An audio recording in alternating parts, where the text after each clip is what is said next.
ਹੁਣ ਤੱਕ ਦੀ ਕਾਰਵਾਈ ਸਾਡੇ ਸਾਹਮਣੇ ਆ। ਜੇ ਕਾਰਵਾਈ 'ਚ ਅਸੀਂ ਸੰਤੁਸ਼ਟ ਹੁੰਦੇ ਜਾਂ ਸੰਗਤ ਨੂੰ ਇਨਸਾਫ ਮਿਲਿਆ ਹੁੰਦਾ, ਜੋ ਘਟਨਾਵਾਂ ਹੋਈਆਂ ਉਹਨਾਂ ਦਾ ਦੋਸ਼ੀਆਂ ਨੂੰ ਫੜ ਕੇ ਉਹਨਾਂ ਨੂੰ ਸਜ਼ਾ ਦਿੱਤੀ ਹੁੰਦੀ ਤਾਂ ਫਿਰ ਇੰਨਾ ਆਉ-ਭਾਰ ਹੁਣ ਨਹੀਂ ਹੋਣਾ ਸੀ। ਉਸ ਵੇਲੇ ਜਿਹੜੇ ਵਰਤਾਰੇ ਵਾਪਰੇ ਸੀ, ਜਿਸ ਤਰ੍ਹਾਂ ਨਿਰਾਦਰ ਹੋਇਆ ਸ਼੍ਰੀ ਗੁਰੂ ਗ੍ਰੰਥ ਸਾਹਿਬ ਦਾ, ਸਾਡੇ ਫਿਰ ਇਸ ਤੋਂ ਬਾਅਦ ਸਾਡੇ ਪੱਲੇ ਕੀ ਰਹਿ ਜਾਂਦਾ? ਕੁਝ ਵੀ ਨਹੀਂ ਰਹਿ ਜਾਂਦਾ। ਜਿੱਥੇ ਕਿਸੇ ਤਰ੍ਹਾਂ ਦਾ ਧੱਕਾ ਹੋਵੇ, ਜਿੱਥੇ ਸਾਡੇ ਇਸ਼ਟ ਦਾ ਨਿਰਾਦਰ ਹੋਵੇ, ਉੱਥੇ ਕਰਨਾ ਕੀ ਚਾਹੀਦਾ? ਸਾਨੂੰ ਤਾਂ ਇਕੱਠੇ ਹੋ ਕੇ ਆਵਾਜ਼ ਹੀ ਬੁਲੰਦ ਕਰਨੀ ਚਾਹੀਦੀ ਹੈ ਨਾ। ਇਨਸਾਫ ਸਾਨੂੰ ਮੰਗ ਕਰਨੀ ਚਾਹੀਦੀ ਹੈ ਜਾਂ ਇਨਸਾਫ ਲੈਣਾ ਚਾਹੀਦਾ। ਸ਼੍ਰੀ ਗੁਰੂ ਗ੍ਰੰਥ ਸਾਹਿਬ ਦੀ ਆਜ਼ਮਤ, ਉਹਨਾਂ ਦੀ ਸ਼ਾਨੋ ਸ਼ੌਕਤ ਤੇ ਕਿਸੇ ਤਰ੍ਹਾਂ ਦਾ ਕੋਈ ਵੀ ਸਵਾਲ ਉੱਠੂਗਾ ਤਾਂ ਮੈਨੂੰ ਲੱਗਦਾ ਉਹ ਇੱਕ ਮਨੁੱਖਤਾ ਦੀ ਗੱਲ ਆ। ਤਾਂ ਉੱਥੇ ਤਾਂ ਸਾਰੀ ਮਨੁੱਖਤਾ ਨੂੰ ਖੜੇ ਹੋ ਜਾਣਾ ਚਾਹੀਦਾ ਭਾਈ। ਅਸੀਂ ਦੇਖਿਆ 84 'ਚ ਕੀ ਕੁਛ ਵਾਪਰਿਆ, ਫਿਰ ਸਿੱਖ ਜੈਨੋਸਾਈਡ ਹੋਈ, ਸਾਨੂੰ ਕਦੇ ਇਨਸਾਫ ਨਹੀਂ ਦਿੱਤਾ, ਕਿਸੇ ਨੈਸ਼ਨਲ ਪਾਰਟੀ ਨੇ ਨਹੀਂ ਦਿੱਤਾ। ਉਹਦਾ ਕੂਣੀ ਤੇ ਗੁੜ ਲਾ ਦਿੰਦੇ ਆ। ਸਾਨੂੰ ਜੇ ਕੋਈ ਖੇਤਰੀ ਪਾਰਟੀ ਆਪਦੀ ਹੋਊਗੀ ਜਿਹੜੇ ਪੰਜਾਬ ਦੇ ਲੋਕਾਂ ਦੀ, ਪੰਜਾਬ ਦੀ ਗੱਲ ਕਰੂਗੀ, ਐਟਲੀਸਟ ਸਾਨੂੰ ਇਨਸਾਫ ਦਿਵਾਊਗੀ। ਜਿਹੜੇ ਧੱਕੇ ਹੁੰਦੇ ਆ ਲੋਕਾਂ ਨਾਲ ਜਾਂ ਸ਼੍ਰੀ ਗੁਰੂ ਗ੍ਰੰਥ ਸਾਹਿਬ ਦਾ ਨਿਰਾਦਰ ਹੋਇਆ, ਇਸ ਗੱਲ ਤੇ ਵੀ ਸਾਡੇ ਨਾਲ ਖੜੂਗੀ। ਸਾਨੂੰ ਉਸ ਤਰ੍ਹਾਂ ਦੀ ਲੀਡਰਸ਼ਿਪ ਦੀ, ਉਸ ਤਰ੍ਹਾਂ ਦੀ ਪਾਰਟੀ ਦੀ ਬਹੁਤ ਵੱਡੀ ਜ਼ਰੂਰਤ ਨਹੀਂ। ਹੁਣ ਤੱਕ ਦੀ ਕਾਰਵਾਈ ਸਾਡੇ ਸਾਹਮਣੇ ਆ। ਜੇ ਕਾਰਵਾਈ 'ਚ ਅਸੀਂ ਸੰਤੁਸ਼ਟ ਹੁੰਦੇ ਜਾਂ ਸੰਗਤ ਨੂੰ ਇਨਸਾਫ ਮਿਲਿਆ ਹੁੰਦਾ, ਜੋ ਘਟਨਾਵਾਂ ਹੋਈਆਂ ਉਹਨਾਂ ਦਾ ਦੋਸ਼ੀਆਂ ਨੂੰ ਫੜ ਕੇ ਉਹਨਾਂ ਨੂੰ ਸਜ਼ਾ ਦਿੱਤੀ ਹੁੰਦੀ ਤਾਂ ਫਿਰ ਇੰਨਾ ਆਉ-ਭਾਰ ਹੁਣ ਨਹੀਂ ਹੋਣਾ ਸੀ। ਆਪਾਂ ਹਜੇ ਤੱਕ ਇਸ ਗੱਲ ਤੇ ਇਕੱਠੇ ਹੁੰਦੇ ਆ, ਆਵਾਜ਼ ਚੱਕਦੇ ਆ, ਉਹ ਇਸੇ ਖਾਤਰ ਵੀ ਇਹ ਜਿਹੜੀਆਂ ਉਸ ਵੇਲੇ ਜਿਹੜੇ ਵਰਤਾਰੇ ਵਾਪਰੇ ਸੀ, ਜਿਸ ਤਰ੍ਹਾਂ ਨਿਰਾਦਰ ਹੋਇਆ ਸ਼੍ਰੀ ਗੁਰੂ ਗ੍ਰੰਥ ਸਾਹਿਬ ਦਾ, ਸਾਡੇ ਫਿਰ ਇਸ ਤੋਂ ਬਾਅਦ ਸਾਡੇ ਪੱਲੇ ਕੀ ਰਹਿ ਜਾਂਦਾ? ਕੁਝ ਵੀ ਨਹੀਂ ਰਹਿ ਜਾਂਦਾ।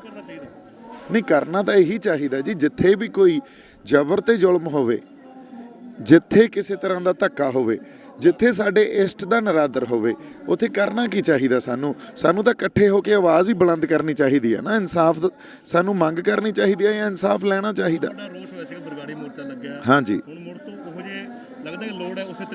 ਨਹੀਂ ਦੇਖੋ, ਲੜਾਈ ਲੜਨ ਦੀ ਤਾਂ ਜਿੱਥੇ ਕਿਤੇ ਧੱਕਾ ਹੋਊਗਾ, ਜਿੱਥੇ ਕਿਤੇ ਹੁਣ ਜੇ ਇੱਕ ਗੱਲ ਕਰੀਏ, ਤੁਸੀਂ ਪਿੰਡਾਂ 'ਚ ਬੈਠੇ ਸਾਡੇ ਬੰਦਿਆਂ ਤੋਂ ਪੁੱਛੋ, ਜਦੋਂ ਕਿਤੇ ਸ਼੍ਰੀ ਗੁਰੂ ਗ੍ਰੰਥ ਸਾਹਿਬ ਦੇ ਨਿਰਾਦਰ ਦੀ ਕੋਈ ਖਬਰ ਆਉਂਦੀ ਆ, ਉਹ ਬੀਤਦੀ ਕੀ ਆ ਉਹਨਾਂ ਤੇ, ਤੁਸੀਂ ਇਹ ਪੁੱਛ ਕੇ ਤਾਂ ਦੇਖੋ। ਫਿਰ ਤੁਸੀਂ ਆਪ ਇਹਦਾ ਜਵਾਬ ਤੁਹਾਨੂੰ ਆਪਦੇ ਆਪ ਤੋਂ ਹੀ ਮਿਲ ਜੂਗਾ ਵੀ ਸ਼੍ਰੀ ਗੁਰੂ ਗ੍ਰੰਥ ਸਾਹਿਬ ਦੀ ਆਜ਼ਮਤ, ਉਹਨਾਂ ਦੀ ਸ਼ਾਨੋ ਸ਼ੌਕਤ ਤੇ ਕਿਸੇ ਤਰ੍ਹਾਂ ਦਾ ਕੋਈ ਵੀ ਸਵਾਲ ਉੱਠੂਗਾ ਤਾਂ ਮੈਨੂੰ ਲੱਗਦਾ ਉਹ ਇੱਕ ਮਨੁੱਖਤਾ ਦੀ ਗੱਲ ਆ। ਤਾਂ ਉੱਥੇ ਤਾਂ ਸਾਰੀ ਮਨੁੱਖਤਾ ਨੂੰ ਖੜੇ ਹੋ ਜਾਣਾ ਚਾਹੀਦਾ ਭਾਈ। ਨਹੀਂ, ਇਹ ਰਾਜਨੀਤਿਕ ਤਾਂ ਹੋ ਹੀ ਨਹੀਂ ਸਕਦਾ ਨਾ। ਇਹਦੇ ਤੇ ਰਾਜਨੀਤੀ ਕਿਵੇਂ ਕਰਾਂਗੇ ਅਸੀਂ? ਹਾਂ ਬਾਈ ਜੀ, ਫਿਰ ਜਿਹੜੇ ਕਰ ਗਏ ਉਹਨਾਂ ਨੇ ਬਹੁਤ ਵੱਡੀ ਗਲਤੀ ਕੀਤੀ ਆ। ਉਹ ਗੱਲਾਂ ਵੀ ਲੋਕ ਇੱਥੇ ਹੀ ਸੰਗਤ ਉਹਦਾ ਨਿਤਾਰਾ ਕਰ ਦੂਗੀ, ਪਰ ਇਸ ਗੱਲ ਤੇ ਕੋਈ ਰਾਜਨੀਤੀ ਨਹੀਂ ਆ। ਇਹ ਤਾਂ ਸਾਡੇ ਇਸ਼ਟ ਦੀ ਗੱਲ ਆ, ਤੇ ਸਾਡੇ ਇਸ਼ਟ ਤੇ ਜਦੋਂ ਕੋਈ ਸਵਾਲ ਜਾਂ ਨਿਰਾਦਰ ਕਰਨਗੇ ਤੇ ਉਸ ਤੋਂ ਬਾਅਦ ਇਨਸਾਫ ਨਹੀਂ ਮਿਲਣਗੇ, ਦੋਸ਼ੀਆਂ ਨੂੰ ਸਜ਼ਾ ਨਹੀਂ ਹੋਊਗੀ। ਜਦੋਂ ਤੱਕ ਉਹਨਾਂ ਨੂੰ ਸਜ਼ਾ ਨਹੀਂ ਹੋਊਗੀ, ਇਸ ਗੱਲ ਦੀ ਤੁਸੀਂ ਵੇਖੋ, ਆਪਾਂ ਜੁੜਦੇ ਹੀ ਰਹਾਂਗੇ, ਆਵਾਜ਼ ਵੀ ਬੁਲੰਦ ਕਰਦੇ ਰਹਾਂਗੇ ਤੇ ਇਹ ਗੱਲ ਲਗਾਤਾਰ ਸਾਹਮਣੇ ਲਿਆਉਂਦੇ ਰਹਾਂਗੇ ਵੀ ਅਸੀਂ ਹੁਣ ਇਹ ਗੱਲ ਬਰਦਾਸ਼ਤ ਨਹੀਂ ਕਰ ਸਕਦੇ। ਨਹੀਂ ਜੀ, ਪ੍ਰੋਗਰਾਮ ਤਾਂ ਸਾਰੇ ਆਪਾਂ ਤਾਂ ਪਹਿਲਾਂ ਹੀ ਕਹਿੰਦੇ ਆ ਵੀ ਸਾਰਿਆਂ ਨੂੰ ਇਕੱਠੇ ਹੋ ਜਾਣਾ ਚਾਹੀਦਾ। ਜੋ ਸਾਡੇ ਮਸਲੇ ਆ, ਉਹਨਾਂ ਮਸਲਿਆਂ ਤੇ ਮਿਲ ਕੇ ਸਿਰ ਜੋੜ ਕੇ ਬੈਠੀਏ ਤੇ ਇੱਕ ਇਕੱਠੀ ਆਵਾਜ਼ ਬੁਲੰਦ ਕਰੀਏ, ਬਹੁਤ ਜ਼ਰੂਰੀ ਆ ਸਾਡੇ ਲਈ। ਹਾਂਜੀ, ਬਿਲਕੁਲ ਜੀ, ਗੁਰੂ ਗ੍ਰੰਥ ਸਾਹਿਬ ਦਾ ਸਾਥ ਤਾਂ ਸਾਰਿਆਂ ਦਾ ਹੀ ਹੋਊਗਾ ਨਾ ਆਪਣਾ। ਤੁਸੀਂ ਇਹ ਵੇਖੋ, ਸੋ ਜਦੋਂ ਕਿਤੇ ਸਾਡੇ ਤੇ ਇਹ ਜਿਹੜੀ ਗੱਲ ਆ ਨਾ, ਆਪਾਂ ਸ਼੍ਰੀ ਗੁਰੂ ਗ੍ਰੰਥ ਸਾਹਿਬ ਨੂੰ ਜੇ ਆਪਾਂ ਸਮਝੀਏ, ਉਹ ਤਾਂ ਬ੍ਰਹਮੰਡ ਦੀ ਗੱਲ ਕਰਦੇ ਆ। ਜਿਹੜੇ ਨੇ ਇਨਸਾਨ ਨੇ ਇਹ ਫਲਸਫਾ ਸਮਝਿਆ, ਉਹ ਹਰ ਇਨਸਾਨ ਕਹੂਗਾ ਵੀ ਮੈਂ ਵੀ ਜਾ ਕੇ ਇਸ ਮਸਲੇ ਤੇ ਸਾਥ ਦੇਣਾ ਤੇ ਆਪਦੀ ਆਵਾਜ਼ ਬੁਲੰਦ ਕਰਨੀ ਆ। ਸੋ ਗੱਲ ਬਾਹਲੀ ਵੱਡੀ ਆ। ਜੇ ਅਸੀਂ ਆਪਦੇ ਇਸ਼ਟ ਦਾ ਵੀ ਹੁਣ ਅਸੀਂ ਰਾਖੀ ਨਹੀਂ ਕਰ ਸਕਦੇ ਜਾਂ ਆਪਦੇ ਇਸ਼ਟ ਲਈ ਅਸੀਂ ਆਪਦੀ ਆਵਾਜ਼ ਨਹੀਂ ਬੁਲੰਦ ਕਰ ਸਕਦੇ, ਹਨਾ, ਫਿਰ ਤਾਂ ਮੈਨੂੰ ਲੱਗਦਾ ਸਾਨੂੰ ਆਪਦੇ ਆਪ ਤੇ ਸਵਾਲ ਚੱਕਣੇ ਪੈਣੇ ਆ। ਸੋ ਇਸ ਕਰਕੇ ਜਿੱਥੇ ਕਿਤੇ, ਜਿਵੇਂ ਬਾਈ ਨੇ ਕਿਹਾ, ਜਿੱਥੇ ਕਿਤੇ ਕੋਈ ਸਮਾਗਮ ਹੋਣ, ਸਾਰੇ ਜਿਹੜੇ ਮੋਢੀ ਬੰਦੇ ਆ ਉਹਨਾਂ ਨੂੰ ਸਿਰ ਜੋੜ ਕੇ ਬੈਠਣਾ ਵੀ ਚਾਹੀਦਾ ਤੇ ਇੱਕ ਇਕੱਠੀ ਕਾਲ ਵੀ ਦੇਣੀ ਚਾਹੀਦੀ ਹੈ ਜੀ।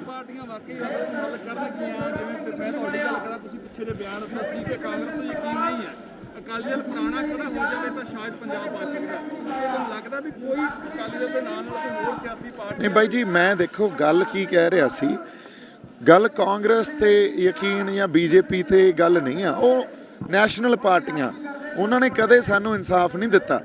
ਤੁਸੀਂ ਆ ਘੱਲੂ ਘਾਰਾ ਹਫਤਾ ਸ਼ੁਰੂ ਹੋ ਗਿਆ, ਅਸੀਂ ਦੇਖਿਆ 84 ਚ ਕੀ ਕੁਛ ਵਾਪਰਿਆ, ਫਿਰ ਸਿੱਖ ਜੈਨੋਸਾਈਡ ਹੋਈ, ਸਾਨੂੰ ਕਦੇ ਇਨਸਾਫ ਨਹੀਂ ਦਿੱਤਾ, ਕਿਸੇ ਨੈਸ਼ਨਲ ਪਾਰਟੀ ਨੇ ਨਹੀਂ ਦਿੱਤਾ। ਉਹ ਤਾਂ ਕੂਣੀ ਤੇ ਗੁੜ ਲਾ ਦਿੰਦੇ ਆ। ਫਿਰ ਜੇ ਸਾਡੀ ਆਪਦੀ ਕੋਈ ਖੇਤਰੀ ਪਾਰਟੀ ਹੋਵੇ ਜੋ ਮੌਲਿਕ ਤੌਰ ਤੇ ਪੰਜਾਬ ਦੀ ਗੱਲ ਕਰੇ, ਉਹ ਜਿਹੜੀ ਮਰਜ਼ੀ ਪਾਰਟੀ ਹੋਵੇ, ਉਹਦੇ ਉੱਥੇ ਮੈਂ ਕੋਈ ਨਾਂ ਨਹੀਂ ਜੋੜਦਾ। ਔਰ ਜਦੋਂ ਅਕਾਲੀ ਦਲ ਦੀ ਆਪਾਂ ਗੱਲ ਕਰਦੇ ਹਾਂ, ਅਕਾਲੀ ਦਲ ਦੀ ਗੱਲ ਤੁਸੀਂ ਪੁਰਾਣੇ ਜਦੋਂ ਅਕਾਲੀ ਦਲ ਸ਼ੁਰੂ ਹੋਇਆ ਸੀ ਇੱਕ ਖੇਤਰੀ ਪਾਰਟੀ, ਉਸ ਵੇਲੇ ਦੀ ਰੈਫਰੈਂਸ ਲੈ ਕੇ ਜਾਓ। ਅਕਾਲੀ ਦਲ ਨੂੰ ਅੱਜ ਤੇ ਜੋ ਰੂਪ ਰੇਖਾ ਅਕਾਲੀ ਦਲ ਨਾਲ ਨਾ ਜੋੜੋ। ਉਹ ਤਾਂ ਅਕਾਲੀ ਦਲ ਸਭ ਕੁਝ ਹੈ ਹੀ ਨਹੀਂ, ਉਹ ਤਾਂ ਖੋ ਚੁੱਕਿਆ ਸਭ ਕੁਝ ਆਪਦਾ ਆਧਾਰ। ਸੋ ਇਸ ਕਰਕੇ ਸਾਨੂੰ ਜੇ ਕੋਈ ਖੇਤਰੀ ਪਾਰਟੀ ਆਪਦੀ ਹੋਊਗੀ ਜਿਹੜੇ ਪੰਜਾਬ ਦੇ ਲੋਕਾਂ ਦੀ, ਪੰਜਾਬ ਦੀ ਗੱਲ ਕਰੂਗੀ, ਐਟਲੀਸਟ ਸਾਨੂੰ ਇਨਸਾਫ ਦਿਵਾਊਗੀ, ਜਿਹੜੇ ਧੱਕੇ ਹੁੰਦੇ ਆ ਲੋਕਾਂ ਨਾਲ ਜਾਂ ਸ਼੍ਰੀ ਗੁਰੂ ਗ੍ਰੰਥ ਸਾਹਿਬ ਦਾ ਨਰਾਦਰ ਹੋਇਆ, ਇਸ ਗੱਲ ਤੇ ਵੀ ਸਾਡੇ ਨਾਲ ਖੜੂਗੀ। ਸਾਨੂੰ ਉਸ ਤਰ੍ਹਾਂ ਦੀ ਲੀਡਰਸ਼ਿਪ ਦੀ, ਉਸ ਤਰ੍ਹਾਂ ਦੀ ਪਾਰਟੀ ਦੀ ਬਹੁਤ ਵੱਡੀ ਜ਼ਰੂਰਤ ਆ। ਸਟੇਟਮੈਂਟ ਆਈ ਸੀ ਕਿ ਤੁਸੀਂ ਗਲਤ ਜਗ੍ਹਾ ਗਲਤ ਸਮੇਂ ਤੇ ਸੀ। ਨਹੀਂ ਜੀ ਭਾਈ, ਉਹ ਗੱਲ ਹਾਂਜੀ ਹਾਂਜੀ ਜ਼ਰੂਰ ਕਰੋ। ਸਟੇਟਮੈਂਟ ਤੁਸੀਂ ਦਿੱਤੀ ਸੀ ਜਾਂ ਕਿਸ ਤਰੀਕੇ? ਨਹੀਂ, ਇਹ ਤਾਂ ਵਕੀਲ ਜਿਹੜੇ ਆਪਣੇ ਆ, ਜਦੋਂ ਉਹ ਕੋਰਟ 'ਚ ਖੜੇ ਹੁੰਦੇ ਆ ਨਾ, ਸੋ ਕੋਰਟ 'ਚ ਇੱਕ ਡਿਸਕੋਰਸ ਚੱਲ ਰਿਹਾ ਹੁੰਦਾ ਆਰਗੂਮੈਂਟਸ ਦਾ। ਇੱਕ ਪਾਸੇ ਜਿਹੜਾ ਪ੍ਰੋਸੀਕਿਊਸ਼ਨ ਆ ਉਹ ਕਹਿ ਰਹੀ ਹੁੰਦੀ ਆ, ਦੇਖੋ ਜੀ ਇਹ ਤਾਂ ਸਾਰੀ ਕੀਤਾ ਕਰਾਇਆ ਹੀ ਇਹਦਾ, ਲੋਕ ਇਹੀ ਲੈ ਗਿਆ ਸੀ ਉੱਥੇ। ਦੂਜੇ ਪਾਸੇ ਡਿਫੈਂਸ ਆ, ਜਿਹੜਾ ਸਾਡਾ ਵਕੀਲ ਸੀ, ਉਹਨੇ ਇਹ ਗੱਲ ਕਰਨੀ ਹੁੰਦੀ ਆ ਵੀ ਇਹ ਤਾਂ ਆਪ 2 ਵਜੇ ਗਿਆ ਜੀ। ਜੇ ਤੁਸੀਂ ਕਹਿੰਦੇ ਹੋ ਵੀ ਉਹ ਸਭ ਕੁਝ ਗਲਤ ਹੋਇਆ, ਤਾਂ ਜਿਹੜਾ ਬੰਦਾ ਉੱਥੇ ਹਜ਼ਾਰਾਂ ਲੱਖਾਂ ਬੰਦੇ ਜਾਣ ਤੋਂ ਬਾਅਦ ਗਿਆ, ਉਹ ਗਲਤ ਸਮੇਂ ਜਾਂ ਗਲਤ ਜਗ੍ਹਾ ਤੇ ਹੋ ਸਕਦਾ ਤੁਹਾਡੇ ਹਿਸਾਬ ਨਾਲ। ਪਰ ਇਹ ਗੱਲ ਇਹ ਹੋਈ ਵੀ ਇਹਨੇ ਮਾਰੀ ਤਾਂ ਚਪੇੜ ਆ, ਇਹਨੂੰ ਸਜ਼ਾ ਤੁਸੀਂ ਮਰਡਰ ਦੀ ਦੇ ਰਹੇ ਹੋ।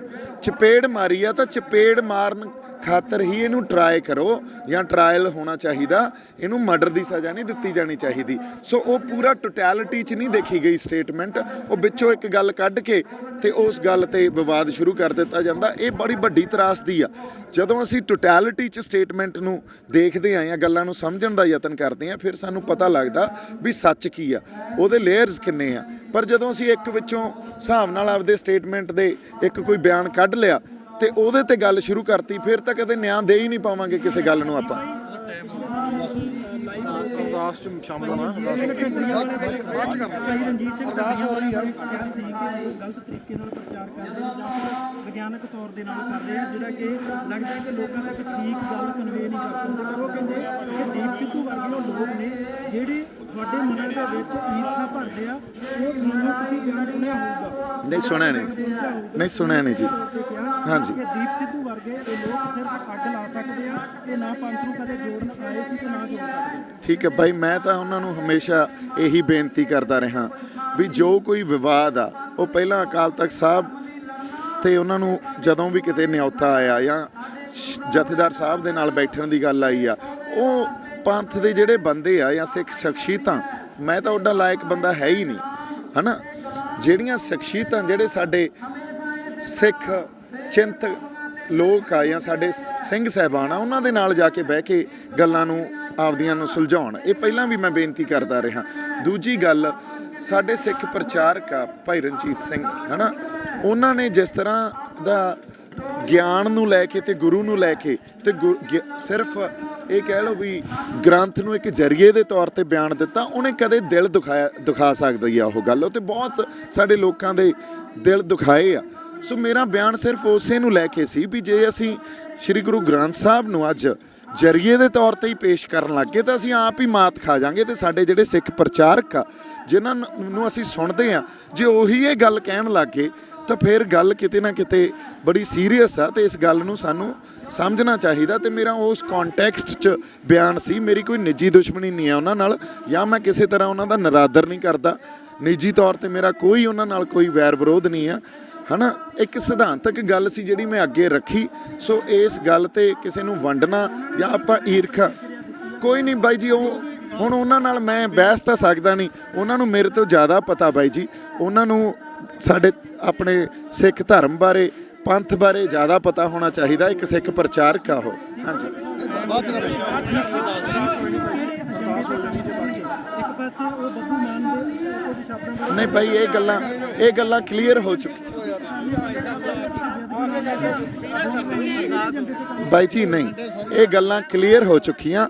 ਸਿਰਫ ਇੱਕ ਸਿਧਾਂਤਕ ਮਸਲੇ ਆ, ਆਪਣੇ ਨਿੱਜੀ ਕਿਸੇ ਨਾਲ ਵੈਰ ਵਿਰੋਧ ਹੈਗੇ। ਮੈਂ ਬੱਬੂ ਮਾਨ ਦੀ ਵੀ ਇੱਜ਼ਤ ਬਹੁਤ ਕਰਦਾ, ਤੇ ਇਹ ਤਾਂ ਸਿਧਾਂਤਕ ਗੱਲ ਆ। ਕਿਸ ਮਸਲੇ ਤੇ ਆਪਾਂ ਗੱਲ ਕਰਾਂਗੇ? ਆਪਾਂ ਪੰਜਾਬ ਦੇ ਤੇ ਆਪਦੇ ਕੌਮ ਦੇ ਮਸਲੇ ਤੇ ਜਾਂ ਪੰਜਾਬ ਦੇ ਲੋਕਾਂ ਦੀ ਹੱਕ ਹਕੂਕ ਦੀ ਗੱਲ ਕਰਾਂਗੇ। ਹੋਰ ਕੋਈ ਆਪਣੀ ਗੱਲ ਨਹੀਂ ਆ ਭਾਈ।